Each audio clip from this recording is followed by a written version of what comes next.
Happy New Year everyone! Habang papalapit ang 2025, siguraduhin nating masaya, masagana at puno ng swerte ang taon natin. Sa video na to, pag-uusapan natin ang mga dapat iwasan na pagkain, mga bagay na hindi dapat gawin, at ang mga maswerteng pagkain na dapat ihanda sa bagong taon. Higit sa lahat, huwag kalimutang magpasalamat at magdasal kay God para sa lahat ng mga blessings na natatanggap at ipanalangin ang isang mas maayos at mas masaganang taon. Tandaan din natin na hindi lahat ay masaya o may pagkain sa bagong taon. Kaya maging bukas palad at kamustahin ang iyong kapitbahay o iyong pamilya na dahil sa maliit na tulong, malaking pagbabago ang ibibigay mo. Tara, simulan na natin ang countdown sa isang blessed 2025. Number 1. Avoid winged fowl. Iwasan ang pagkain ng manok o iba pang ibong may pakpak sa bagong taon. Dahil ayon sa pamahiin, ang mga ito ay sumisimbolo ng paglipad ng swerte palayo o ng pera. Number 2. Iwasan ang pagkain ng mga alimango, lobster, hipon, o iba pang crustaceans. Ang crustaceans ay mga hayop na karaniwang matatagpuan sa dagat. May matitigas na balat at nagpoprotekta sa kanilang katawan. At maraming binti na ginagamit sa paggalaw. Ngayong bagong taon, kahit masarap ang mga ito, iwasan muna natin dahil sinasabing ang kanilang paggalaw na paatras ay simbolo ng pag-atras ng swerte at pag-usad sa buhay. Number 3. Mag-ingat sa hollow bread ngayong bagong taon. Sinasabing ang walang laman na tinapay sa loob o may butas-butas at may malaking espasyo na karaniwang magaan at butas-butas pag hinati. Paano nga ba malalaman ang hollow bread? Hindi mo malalaman until hinati mo. Ayon sa pamahiin na ang hollow bread ay simbolo ng kawalan o kakulangan. Kapag ito ang isinama sa hapagkainan sa bisperas ng bagong taon, maaaring magdala ito ng malas o kahirapan sa darating na taon. Number 4. Iwasang kumain ng bottom feeders tulad ng isdang lumalangoy sa ilalim ng tubig tulad ng tilapia at hito. At iba pa dito ay hipon, alimango, sugpo, tahong at talaba. Ang paniniwala ay mga hayop na ito ay nasa ilalim kaya maaaring simbolo ito ng paghihirap o pagiging stuck sa mababang estado ng buhay sa darating na taon. So, iwasan ang mga pagkain na to at pwede naman yung mga isda na lumalangoy pataas na sinasabing nagdadala ng pag-angat at pag-unlad sa susunod na taon. Number 5. Huwag kumain ng mga puting pagkain sa bagong taon dahil ito ay may kaugnayan sa paniniwala na ang kulay puti ay sumisimbolo ng kamatayan, lungkot o pagkawala sa maraming kultura. Sa bagong taon na isang panahon ng bagong simula at kasaganahan, iniiwasan ang mga bagay na maaaring magdala ng negatibong simbolismo tulad ng kanin na puti, gatas, puting tinapay, puting keso, mayonnaise, cream-based sauces, nyog, gaya ng gata o sapal, itlog na puti. Sa ilang pamahiin, ang puti ay nauugnay sa pagluluksa, lalo na sa mga tradisyon ng libing. Kaya mas mabuting iwasan ito sa darating na bisperas at ng bagong taon. Number 6. Huwag kumain or hatiin ang saging dahil ito ang simbolo ng pag-iisa o pagiging malungkot, paghiwa ng swerte. Ang paghiwa ng saging o anumang bagay sa bagong taon ay sinasabing paghihiwa o pagputol ng swerte.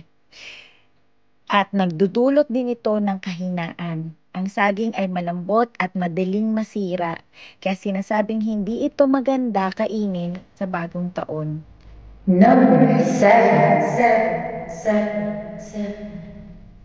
Masarap man ang steak o ng kalderetang baka, pinagbabawal ito kumain sa bagong taon.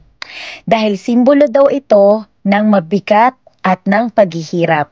Ang baka ay kilala sa pagiging mabagal at sa paggamit nito ng mabibigat na gawain tulad ng pagbubungkal ng lupa. Pag-asosasyon sa pagtigil ng pag-unlad. Ang baka ay madalas nakikitang nagpapastol o nananatili lamang sa isang lugar. Ito ay negatibong simbolismo sa ibang kultura at ang baka ay nauugnay sa pagkapagod at ang pagkain nito sa bagong taon ay itinuturing na pag-imbita ng nakakapagod na taon. So ngayon, alam nyo na ang mga pagkaing dapat iwasan sa bisperas at bagong taon. Ngayon naman, narito ang mga bagay na hindi dapat gawin. Alam kong gusto nyong maglinis after ng celebration dahil madumi ang magiging bahay natin. Pero isa to sa dapat nating iwasan ang pagwawalis o paglilinis ng bahay dahil baka mawala ang swerte. At sana walang maghugas o maglaba ng damit sa bisperas at ang bagong taon dahil ito ay simbolo ng paghuhugas ng biyaya. Next natin, kahit gusto mo na makipag-away sa jowa mo, iwasan mo ang pag-aaway o pakikipagtalo dahil dapat maiwasan ang negative energy ng buong taon. At sino ba naman ang iiyak sa bisperas at sa bagong taon? Pero sana tears of joy dahil baka magdala ng lungkot sa darating na taon. At para sa mga girls, alam kong mahilig kayo sa matutulis, pero dapat itong iwasan dahil baka maputol ang kaligayahan ay swerte pala. Last but not the least, ang pagsuot ng madidilim na damit dahil simbolo ito at nagpapahiwatig ng kalungkutan. Kaya pala naintindihan ko na kung bakit tayo kailangan natin magsuot ng mga bright colors sa New Year's Eve at New Year's Day at mga bilog-bilog para sa manigong bagong taon. At alam ko na kung ano ang mga naiisip nyo ngayon dahil lahat halos bawal kainin at bawal gawin. Pero huwag kayong mag-alala guys dahil marami pa tayong pwedeng kainin ngayong bagong taon. Isa na dito ang mga bilog na prutas. Maghanda ng 12 bilog na prutas para sa bawat buwan ng taon. Para lang sa akin guys, iniiwasan ko yung sinasabi nila na maghanda ng 13 na prutas para sa 13th month pay. Para sa akin, 13 number is a bad number. At 1 plus 3 equals 4, yan ang number ng death or ng pagkamatay. Pwede din maghanda ng pansit o pasta. Basta iwasan ang white or cream sauce. Mahabang pansit o pasta ay simbolo ng mahabang buhay at kalusugan. Iwasan lang ang pagputol nito habang niluluto o kinakain. Isa na dito ang favorite natin, lechon or baboy. Ang baboy ay sumisimbolo ng progreso at kasaganaan dahil ito ay naguhukay pasulong gamit ang ilong nito. Mga isda na lumalangoy pataas. So, kailangan natin mag-research guys kasi hindi ko pa rin alam kung ano ang mga isda na lumalangoy pataas. Dahil ang alam ko lang ngayon, tilapia at hito na bawal yan sa bagong taon. Dahil ito daw ay simbolo na lumalangoy pasulong at nakakabigay ng swerte para sa bagong taon. Malagkit na pagkain kagaya ng mga kakanin tulad ng bibingka, suman, sapin-sapin, ito ay mga simbolo ng pagkakaisa at pagiging close ng pamilya. Kaya bumili na tayo ng kutsinta at ng mga bibingka. Isa pa dyan ang matamis na pagkain kagaya ng cake, pastries o kahit anong matamis para sa mas matamis na taon. At ito pa ang pinaka-healthy, gulay at prutas na berde.